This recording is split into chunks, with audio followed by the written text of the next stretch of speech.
Watching the ships roll in, and I watch them roll away again from their pair of docks. We are off to discover a paradox today with Lockhart's Authentic.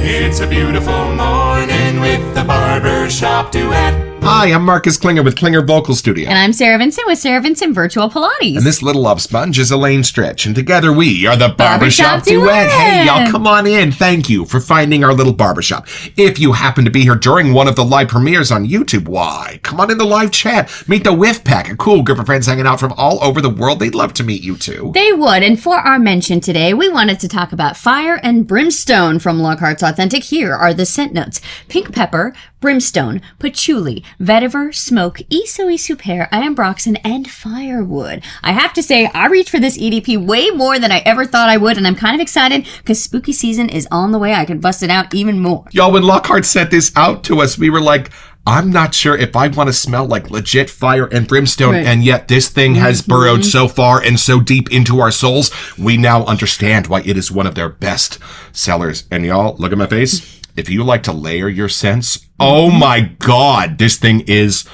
amazing. Yeah. And what is our soap today? Our soap today is Paradox, which sounds like a wonderful summery homage. Let's meet it.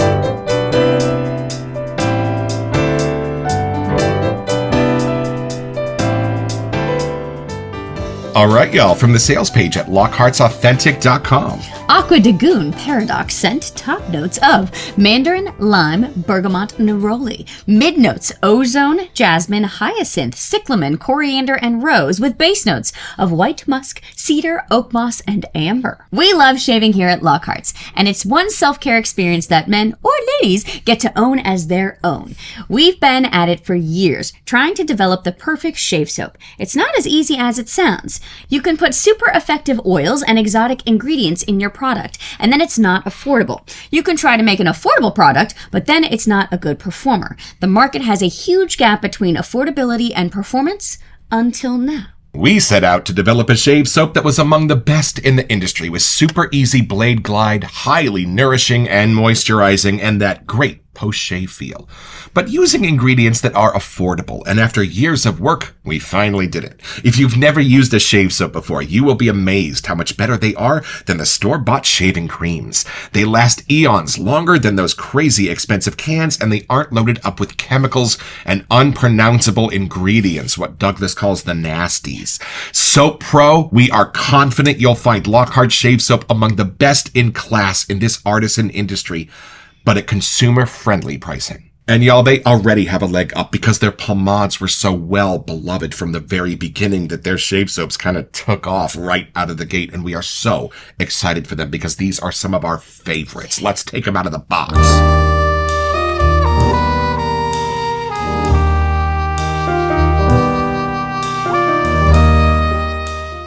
I gotta be honest, I was kind of waiting to do this one because I don't want to get rid of the box it came in. Y'all, we are pretty sure this is hand-drawn. We see some pencil lines that were erased over here. So y'all, Lockhart's, thank you. This is the kind of artisan experience that we got into this for.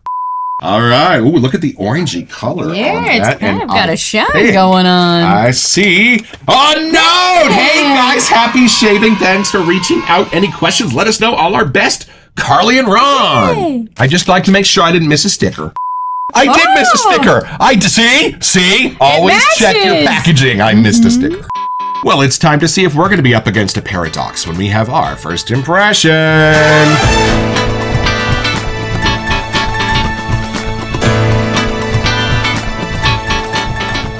So y'all constant viewers will know that our noses were a bit reacclimated to Aqua di Gio recently when we covered Aqua DG from a partner of Lockhart's, Phoenix Artisan Accoutrements. They partnered on a collab for the Atomic Age hair pomade last year that was awesome. So I'm excited to see what new nooks and crannies might be hiding in this homage and maybe even do a little gentle comparison at the end of the episode. All right, take it in, see what you get. Here's the pour for those who like to lovely. See. And y'all, a beautiful formula. I get amazing shaves with Lockhart's. All right, take it Dive in, see what you get. Here we go.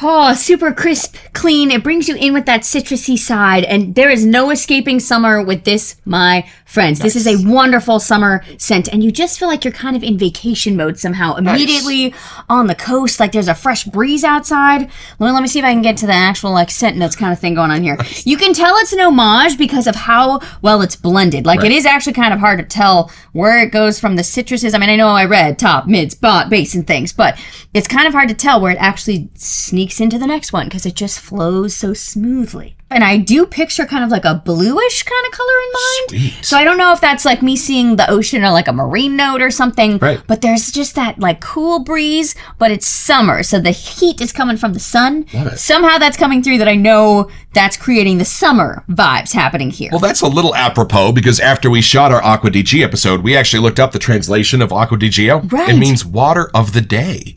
So maybe it is just the humidity of being on vacation in the summer that you're sensing in this scent. It's funny, I remember reading a lot of florals, but my brain is getting more like the masculine, white, clean side. Oh. So I'm sure that they're in here as florals, but to me, that's just adding that fresh breeze kind of a vibe. Like, not quite clean laundry. It's a little more perfumery based than that. Gotcha. But there's something in it that adds like a cleaner, dapper, masculine side. Like maybe you're in a linen suit or something. Like there's a little thought to your attire still. It's not just like summer lounging. Like there's something turned up. Maybe it's just where you're vacationing to. Sure. I don't know if that's coming through. Ciao.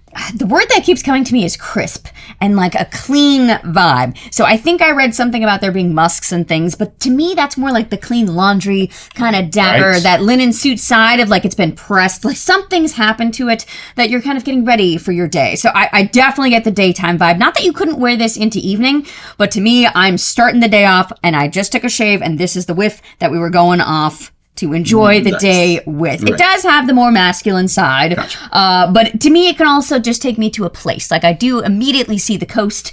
I don't know if it's more the Italian side or even like I get the colors of the ocean, like in Greece where it's more of the white kind of backdrop and there's blue in front of you. Yeah. So it's definitely an adventure scent. It's not something that we smell around here in Northern California. This is somewhere you would travel to that has that scent coming through. So it's done a little more with that international aspect, like the lens you're looking through. Maybe the florals that are helping with that. Something in there is letting me know that it's not just a local summer. We are adventuring somewhere. Right. Now, there's a surprising note for me in Acqua di Gio because we don't generally get along. Oak moss. It's got to be really carefully perfumed to do its job in there if it's not going to squinch up my nose. How are you getting oak moss in an Acqua di Gio homage? I'm getting at the very end. There's something that's green, but to me it just means it's more outdoors. Like I feel like I have just stepped out the front door. Right. So there's something of the natural landscape that's coming through, and my guess is that's more the oak moss. It doesn't throw it into a classic aftershave homage side, but I think it just helps it lean a little more on the masculine side, with still being fresh and clean. But it does have that little kind of twist at the end that it does seem like it's a little more for the gents. Right. So for the last 30 years, Acqua di Gio has been one of the top-selling colognes worldwide. Why do you think? It's interesting. I think it really goes into more the crowd-pleasing side of things. Yep. It's super clean, it's super crisp, but it's not bossy. It's not in your face, where sometimes colognes can do that. Yeah. But I feel like if this came out like mid-90s, it does have a kind of current side to it still. I don't know exactly how they're doing that, but a lot of the homages that we looked at that are from the 90s, they're clean, they're fun, and you can see how they kind of turn the corner in the cologne world. Right. This one somehow still stays current. I'm not sure how, but that light blue color comes to mind, and maybe that's just more appealing to the average personnel, like kind of generally, that it doesn't have anything that's pokey or too in your face about it to have like a turnoff for anybody. Like there just doesn't come across as anything that you wouldn't like. It comes across as blending with multiple personalities. Like sometimes when you're picking a cologne, you really have to be in a certain mood to wear that, if that makes sense. Certain type of guy. Right. And this one somehow, I know it's kind of got that freshy clean vibe, but most people want to freshen up and be clean after they shave. So it really does fit in a shave soap as well. Even though like we didn't really know this scent too much until we got to the shaving world, it makes sense why people really cling on to this one. I kind of forget the name of the other homage to Acqua di Gio that we covered more recently, but for me, it gave me better than anything else in our den that feeling of being fresh and clean from the shower and being able to hold on to that scent through the aftershave for 5 to 6 hours into my day, which for a guy like me is no small feat. So I'm kind of hoping to find some mysteries and wonders in the same vein in this soap. And y'all, I'm kind of excited to have the same homage in a second soap from a second artisan, but why, you say? Well, it's this. These bases are not the same, and the ingredients in the base can very often have an effect on the scent itself. So let's dive into this and see if there are some mysteries and wonders yet to be discovered. Oh, right. I get a little bit more of the greens from this one, a little bit more of the blues from the PAA version. This is nice. And for me, the way those citruses are coming up against the coriander and then the oak moss is the magic in this, because I can kind of sense like a battle going on where those two come together and the citruses win. But it's within that movement that the oak moss adds its character to the scent and then vanishes before it gets too squinchy, too green. But without that forest floor, I don't think the citruses would be as beautiful. I think they'd have to go somehow sweeter. This is how those citruses are staying masculine. Oh, hold on. A little bit of a pinkness.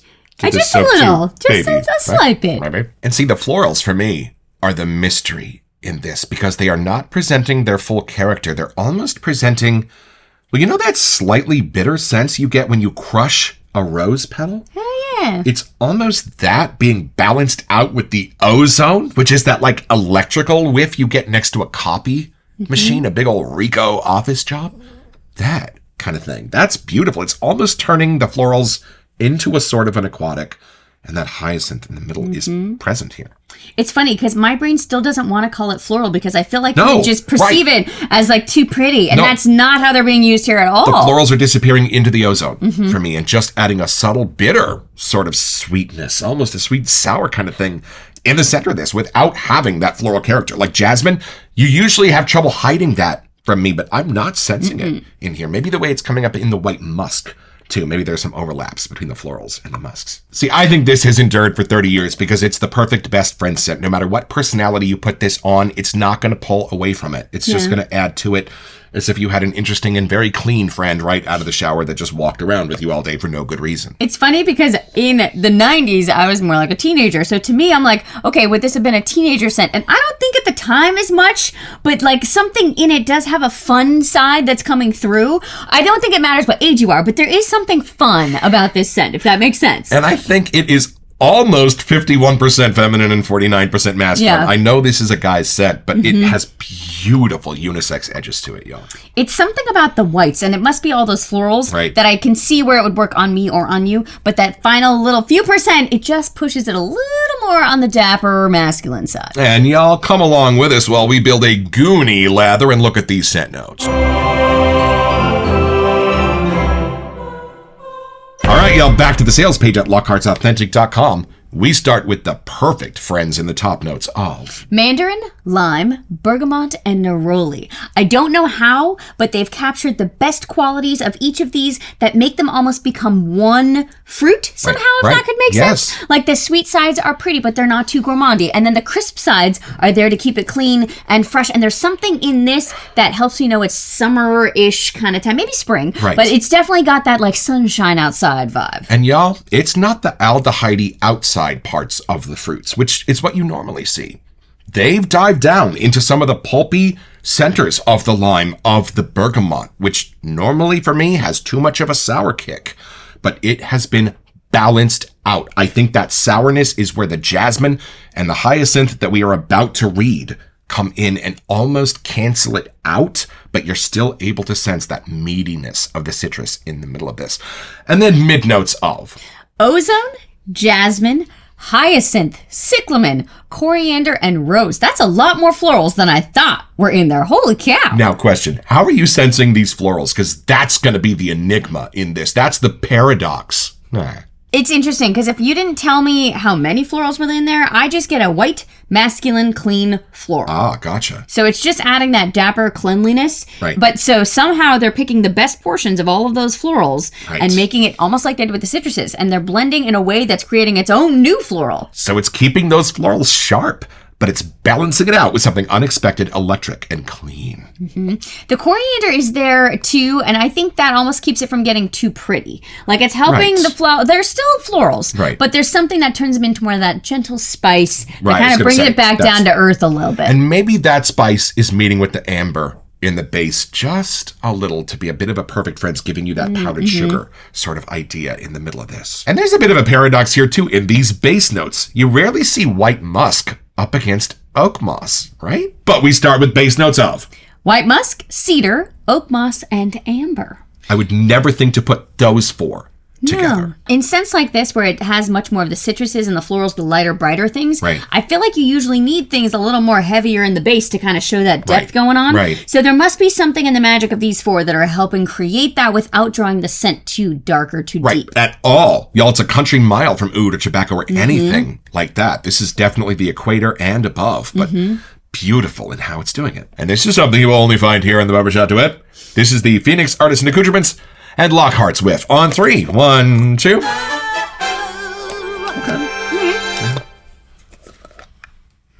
Oh, a little different. Yeah. There I'm getting a little bit more green. The oak moss is coming out a little bit more. Here I'm getting a little bit more of that freshly pressed lapel cottony sense from the musks. If I went with a color, I get more a light blue greenish here. I get more of a white brightness here. Or like a blue, like that, that blue just around the very, edge. very light though. Right. All right, y'all. It is time to build our paradoxical lather. I'm just going to grab that much soap, which is a little bit more than you need, and I'm going to push it into the ridges of my Captain's Choice Aquamarine bowl, because it's a aquamarine bowl. And I'm going to make a thin layer of this soap on the bottom of the bowl, because my first goal is just to transport that soap onto the bristles of my brush that I can't find.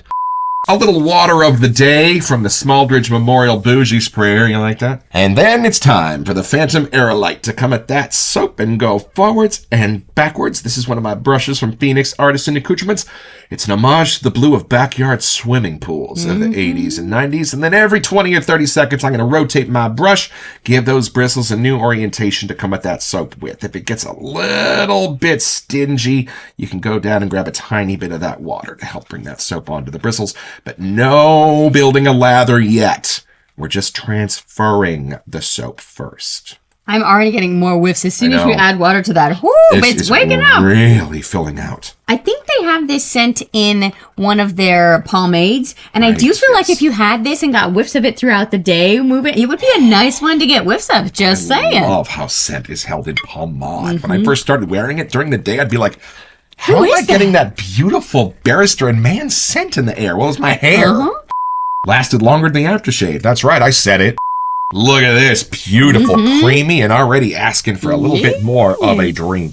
There is enough room in here if you want a tub load. You could just be able to use your brush to get it out there and go right to your face. We tend to go for more of the bowl lather here. Not that there's anything wrong with that. And y'all, if you have found a favorite shaving soap that you think might be an homage to a famous cologne or perfume, well, head over to thirstybadger.ca. He's got a database there listing every shave soap and its homaged fragrance. Check it out. And if you find one that he hasn't discovered yet, submit it. Marcus even found an homage to a scent he used to wear in high school. I did. Evening in Des Moines. $1.98 a quart. Well, this is enough for 4 shavers. I definitely used too much soap.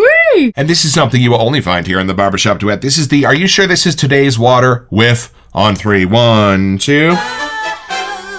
Oh, yeah, that's the water of the day for sure. Yeah. Oh. This is interesting how the water and the lather bring out some different woke up a little bit and crannies in this. It's always good that we do build a lather, because there's certain things that when you add water that wakes up, or the brighter sides come out, or there's parts that you didn't smell before in the puck, and now you can smell it here. A little bit of a mineral sense in this, a little bit of a brick kind of feel going on in the middle of this, maybe? Something sandy. Maybe. Well, it's supposed to be kind of coastal, like Mediterranean Sea-ish. And y'all, we love watching our Mark Zarati and the Monday morning mailbag and the midweek shades, but we don't do shaving here in the Barbershop Duet. We thought you might like to see how this lather coats and covers a money maker. Y'all, this is why Lockhart's made such a giant splash right out of the box. Are you seeing this? Up there with the best lathers in the game. You know, the lime is coming out in a beautiful way. It's not a key lime. I know my nose usually gravitates towards those. this is more of that Mexican lime that you love so much, but a beautiful presentation of it. It's got a nice crispness that really woke up Right. in the lather. I think that's why the lime is coming out more for you, but to me, it's actually going more to the neroli floral side, that I'm getting more of that mids here that I wasn't expecting. Right. And y'all, let's take this down to the public beach and go a little deeper, shall we?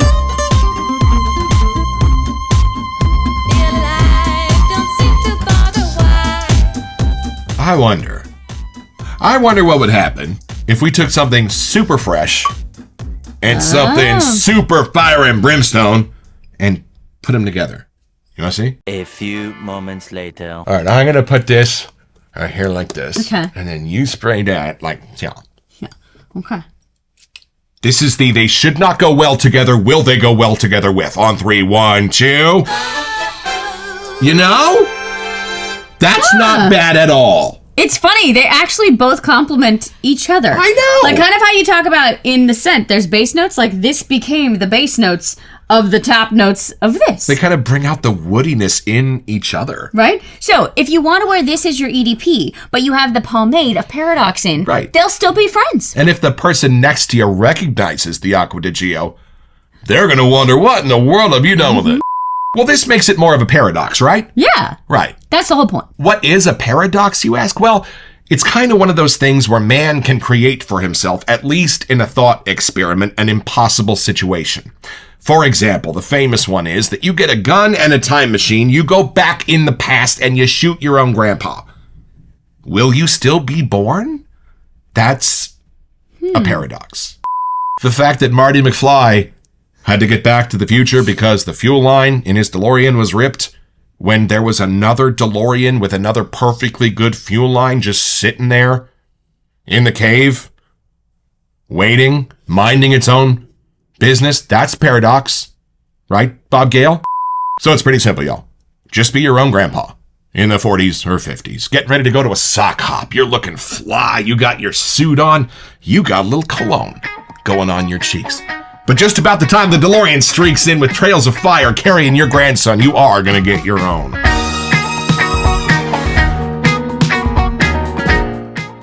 So, head over to lockhartsauthentic.com where you'll find this and a ton of other stuff I want.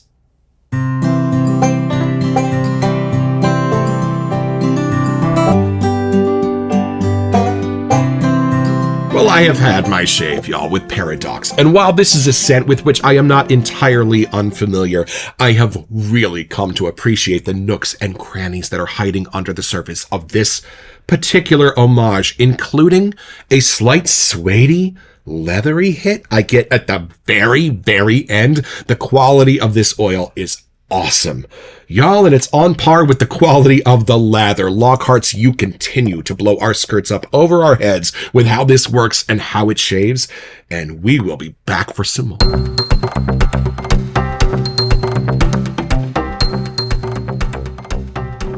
Welcome to Messages. All right, y'all, so it's that magic time for us to choose our lucky winner of this, a 30 milliliter bottle of Redwood Rhapsody, our wedding EDP crafted by Doug and Caroline at Adopted Acres. Thank you to everyone who sent in your emails. And y'all, thank you for being so supportive of our little barbershop. We so appreciate it and all of you. Here are our entrants and their corresponding lucky numbers. Rick P., David, Ronnie S., Gorguts, Diana, Selena, Walton, Garrett S., Brian Z., Andrew B., Ronnie P., Eric, Ed, Crystal, Roger, Matthew, Randy, Brian M. All right, and here's that magic time. Alexa, give me a number between 1 and 18. How about 7? That's my pick for you this time around. 7! Walton Jones! Congratulations, my friend. We will be reaching out today to get your address to send you this bottle. We are so excited for you. Please let us know what you think so we can tell Doug and Kara too. Yeah. And hey, everybody, thank you all for sending in these emails and continuing to support our show and being there in the lives when we got married. That was such a blessing to us. I think it's fun getting to know more of what the Lockhart scents are, because there is one other one that's a little more citrusy, but that goes a little sweeter, a little more candied. This one's a little more of the clean, dapper side, and it still has the summer thing coming through. So it's nice to see you are covered through all aspects of life with the Lockhart's lineup. They also have a cucumber melon scent, one of the best barbershops in the business. And y'all, look at my face. The French toast inspired soap. Lockhart's, you know my heart. So Lockhart's, Ron, Steve, thank you so much for sending this out for free to our little show to review. And thank you for letting us know, y'all, that their new scent is on the way to us right now. We're going to bump that one up in the schedule for review. Don't forget, you're next to win with the Barbershop Duet. You'll smell better just watching this.